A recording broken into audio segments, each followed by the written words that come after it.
Okay everyone, so I'm going to talk about Expat Wills today. Now, for the last 6 or 12 months, I've had quite a few people reach out to me saying they would like to hear about Expat Wills and what would happen if they die.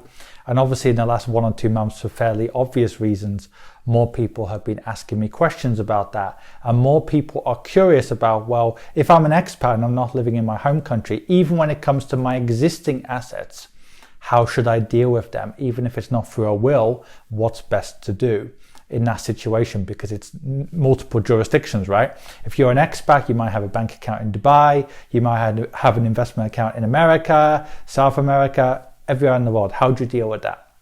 Now, number one, I know this is very, very boring advice, but I would get local advice for your country of domicile.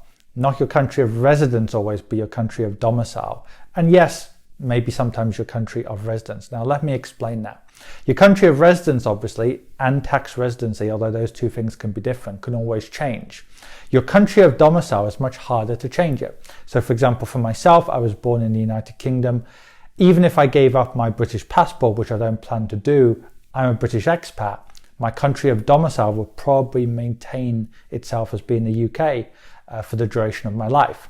So in my situation, with British law as it is, most of the advice out there is, if I wanted a will, it's actually better to sort one out in the UK because that's my country of domicile.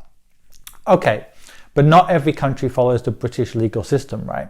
So in that case, it is good to have advice in your home country. So if you're French, obviously then follow in the French legal tradition, not the British legal tradition, I would speak to a French lawyer.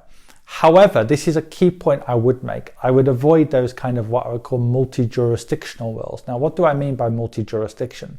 There are some people out there, some providers and some people who try to claim it's easy to have a solution whereby if you have assets here, assets here, assets here, assets here, an expat will which deals with all of those jurisdictions will make it easy for you.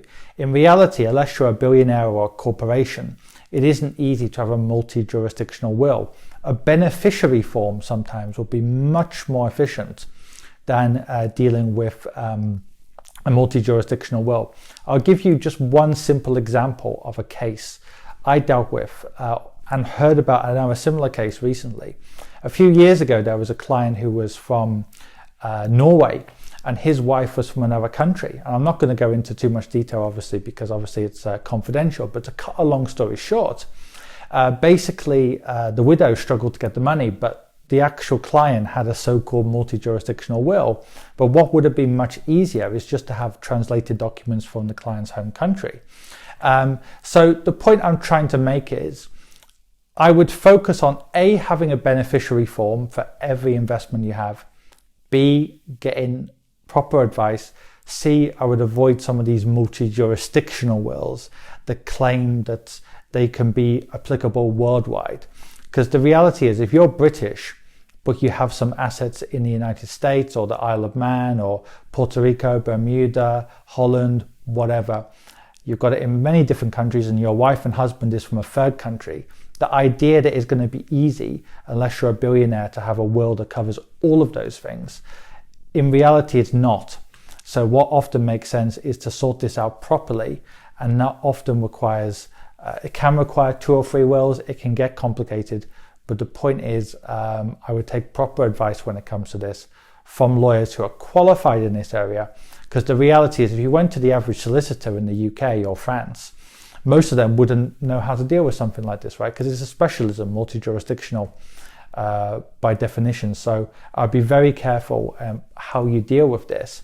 And remember, sometimes a beneficiary form is actually better than any other solution in some cases, right? Having a will in your country of domicile plus a beneficiary form for your investments can often work much more than a so-called specialized expat will.